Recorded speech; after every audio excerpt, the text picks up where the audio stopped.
భాగవతం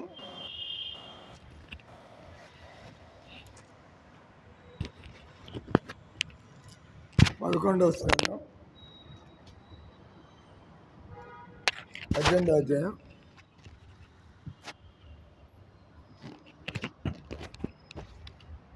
8వ శ్లోకం.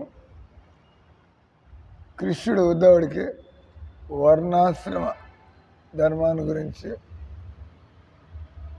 వర్ణించడం. అగ్నిహోత్రంచ దశస్య పౌర్ణమాసస్య పూర్వవత్ చాతుర్మాస్యాని చ మునేర్ ఆమ్నాతాని చ నైగమై. అనువాదం తాత్పర్యం శ్రీల ప్రభుపాదికి. వానప్రస్థుడు గృహస్థాశ్రమం ఉన్నప్పటికీ వానప్రస్థుడు గృహస్థాశ్రమం ఉన్నప్పటి వలె అంటే ఇంట్లో ఉంటున్నప్పుడు ఏ విధంగా అగ్నిహోత్రం, వానప్రస్థుడైనా కూడా అగ్నిహోత్రము దర్శ పౌర్ణమాస యజ్ఞాల్ని నిర్వహింపవలను. సో మనకి ఇవన్నీ కూడా ఈ అగ్నిహోత్రము దర్శ ఇవన్నీ కూడా నామ సంకీర్తన యజ్ఞంతో ఇవన్నీ చేసినట్లే లెక్క. అంతకంటే కూడా ఇంకా మనం లోతుగా అంటే మనం ఇంకా చక్కగా బతుకుతున్నట్టు లెక్క. అతడు చాతుర్మాస వ్రతాన్ని కూడా తప్పక వనరించవలను. అసలు ఏందయ్యా ఈ చతుర్మాస వ్రతం అంటే, వెనకటి కాలంలో వానాకాలం 4 నెలల్లో వానలు బాగా పెడ వానలు అంటే మూమెంట్. ఆ రోజుల్లో ఈ రోడ్లు ఇవి కూడా ఉండేవి కాదు, కాలిబాటలు. అంటే చతుర్మాసం అనేది ఏర్పడింది. అందరూ కూడా చతుర్మాసం ఋషులు ముళ్ళు విశేషంగా, మిగతా వాళ్ళు కనీసం కొంత చతుర్మాసంలో మన వ్యాపారాలు ఇవన్నీ కూడా తగ్గిపోతాయి కాబట్టి ఆ టైంలో కనీసం చతుర్మాసం అంటే విశేషమైనటువంటి తపస్సు. నేను భగవద్గీత చదవాలా, భాగవతం చదవాలా, నేను రోజు గుడికి పోవాలి పక్కనే ఇంటి దగ్గరే ఉంటే, లేదా నేను జపం చేసుకోవాలి భగవన్నాము. ఈ రకంగా ఇది 4 నెలలు మందిరంలో ఉండి మనం దేవుడి సేవల్లో ఉండాలా.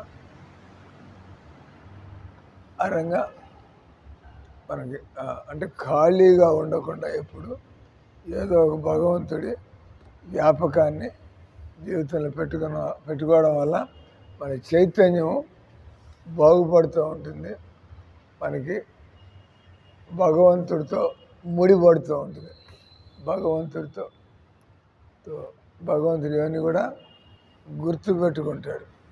పిలకెందుకు పెట్టారా అంటే, మరి మునిగిపోతుంటే సంసార సాగర్ పిలకను పట్టుకుని లాగడానికి ఎక్కడో పట్టుకోవాలి కదా. మునిగిపోతున్నాడు, మునిగేది ఆఖరు తలకాయ మునుగుతుంది, పిలక పట్టుకోవాలి, పుల్ అవుట్.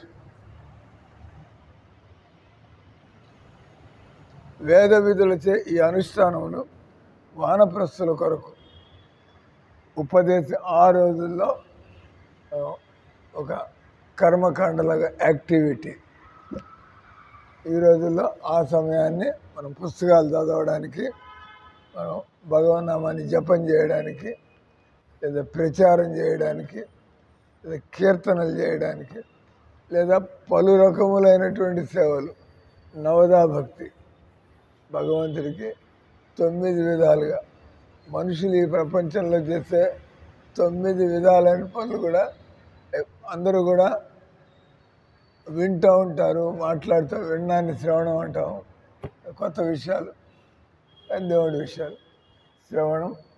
మాట్లాడుతూ ఉంటాం దేవుడి సంబంధంలో, సేవల గురించి మాట్లాడడం కూడా. ఒకసారి బృందావనంలో ప్రభుపాద భక్తి స్వరూప్ దామోదర్ మహారాజ్, ఆయన ఒక సైంటిస్టు, ఆయనతో పాటు ఈ శాస్త్రజ్ఞుల మధ్యలో ఎలా మనం ఈ భగవంతుడు, ఆత్మతత్వం, ఈ టాపిక్స్ దాని గురించి వాళ్ళు ఏ విధంగా కాన్ఫరెన్సులు పెట్టి, ఏ విధంగా పుస్తకాలు రాసి, ఏ విధంగా డిబేట్లు పెట్టి, ఏ విధంగా ఇట్లా ఈ లోపల వచ్చి తెలియని ఒక కీర్తన జరుగుతుంది అంటే ప్రభుపాద అన్నాడు, ఇది కీర్తన కాదా, మేము మాట్లాడేటువంటిది కీర్తన కాదా అంటే భగవంతుడికి చెందినటువంటి విషయాలు ఏం మాట్లాడుతున్నా కూడా అవి కీర్తన కింద వస్తాయి. అట్లని చెప్పి మీరు మందిలో కీర్తన జరుగుతుంటే మీరు పూల సేవల గురించి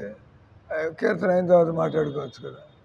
నాకు అట్లాంటి తిక్క తిక్క జవాబులు మాకంటే మీరే కదా సార్ చెప్పింది దేవుడి గురించి మాట్లాడితే అది కూడా కీర్తనే.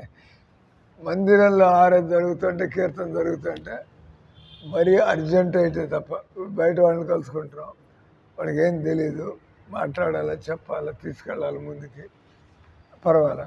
కానీ మీలో మీరు ఎవరైతే ఆల్రెడీ భక్తులో అటువంటి వాళ్ళు భగవాన్ ఆరతి కొద్ది సమయానికి ఉంటుంది కాబట్టి ఒక అరగంట అట్లా మన కబుర్లన్నీ ఎప్పుడు తలకాయలో ఆలోచన రాగానే అప్పుడే వెళ్ళేసి మాట్లాడాల్సిన అవసరం లేదు.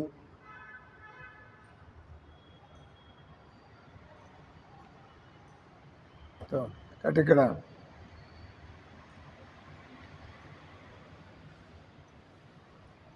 అగ్నిహోత్రము, దర్శనము, పౌర్ణమాసము, చాతుర్మాసం ఈ 4 అనుష్ఠానాల గురించి. ఇది దర్శనం అంటే ఏంటంటే ఏదో పౌర్ణమాసం తెలుసు, పౌర్ణమాసం పూర్ణిమ రోజు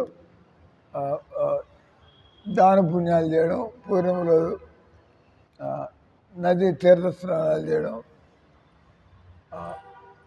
అన్నదానాలు చేయడం, పూర్ణిమ రోజు మంచిగా దాన్ని పౌర్ణమాసి వ్రతంలో ఉపవాసం ఉండడం, పౌర్ణమి అమావాస్య రోజుల్లో. చతుర్మాసం కూడా చెప్పాము, ఎక్కువ తిరగం కాబట్టి తినడం కూడా తగ్గించడం, దాన్ని కూడా తపస్సు అంటారు. చతుర్మాసంలో తిండి తగ్గించడం ఎందుకంటే మనం ఇప్పుడు బయట కూడా తిరగట్లేదు, ఎక్కువ తిరుగుతున్నాం తక్కువ తిరుగుతున్నాం. ఎక్కువ తిరుగుతున్నప్పుడు ఆకలి ఎక్కువ ఉంటుంది, మనం తిరగనప్పుడు కొద్దిగా ఆకలి మందగిస్తుంది. చతుర్మాసం కాబట్టి ఇక్కడ దర్శనం ఎవరికైనా తెలుసా, ఇక్కడ 4 అనుష్ఠానాలంట: అగ్నిహోత్రము, దర్శనము, పౌర్ణమాసము, చతుర్మాసం. భక్తి సిద్ధాంత సరస్వతి ఠాకూర్లు సవిస్తరమైన వివరణ ఇచ్చి ఉన్నారు. దాని సారాంశం అనగా ప్రతి ఒక్కడు హరే కృష్ణ హరే కృష్ణ కృష్ణ కృష్ణ హరే హరే హరే రామ హరే రామ రామ రామ హరే హరే అని హరినామ జపము చేయించో కఠినమైన వేదక్రతువులకు దూరముగా ఉండవలను. ఇవన్నీ కలికాలానికి మనం ఒకటే యజ్ఞం. చతుర్మాసంలో కూడా పౌర్ణమాసిలో కూడా కీర్తన కీర్తన కీర్తన కీర్తన మనం చేస్తూ ఉంటాం, చేయాలా, అది చేయడమే సరైంది. హరే కృష్ణ మంత్రాన్ని జపించకుండా కేవలం వేదానుష్ఠానాన్ని చేయువాడు పాషండు. ఇది మన లోపల మార్పు రావాలి. మీరు ఏం చేస్తున్నా కూడా పొగ వచ్చేసి కళ్ళు మంటలు పుట్టడం యజ్ఞం చేస్తుంటే అగ్నిహోత్రం ఏదో ఓహం చేసేస్తున్నాం, కానీ మనలో పొగరు పెరుగుతుంది, అహంకారం పెరుగుతుంది, కానీ మనలో వినయం రావట్లేదు. ఎన్ని చేస్తున్నావు కానీ దేవుడి గురించి దేవుడి ప్రతి మనకి ప్రేమ కలగటం లేదు. అంటే మనం కేవలం కర్మకాండలు. కాబట్టి కలికాలంలో శాస్త్రాలు చదువుతున్నాయి కాబట్టి మీరు కొత్తగా ఇల్లు కట్టుకున్న చాలా మీకు తెలుసు, పెళ్ళి అయ్యేప్పుడు పెళ్లి ఏర్పాట్లన్నీ కూడా ఎలాంటి గొడవలు లేకుండా, ఇబ్బంది లేకుండా, లోటు లేకుండా పిలుస్తుంటారు కదా.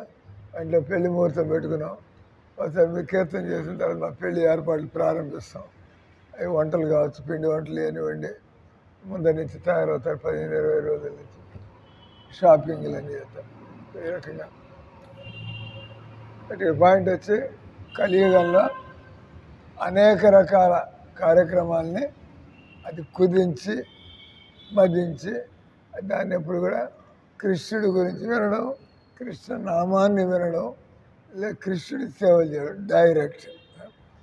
ఇప్పుడు మనమేమి పౌర్ణమాసి యజ్ఞం చేయట్లేదు, అగ్నిహోత్రం చేయట్లేదు, కానీ మన మందిరం ఓడిస్తుంటే అది మనం యజ్ఞం చేసినట్టే ఫలితం. ఎందుకంటే భగవంతుడి ప్రీతి కోసం చేస్తున్నాం. హరే కృష్ణ. శ్రీల ప్రభుపాదికి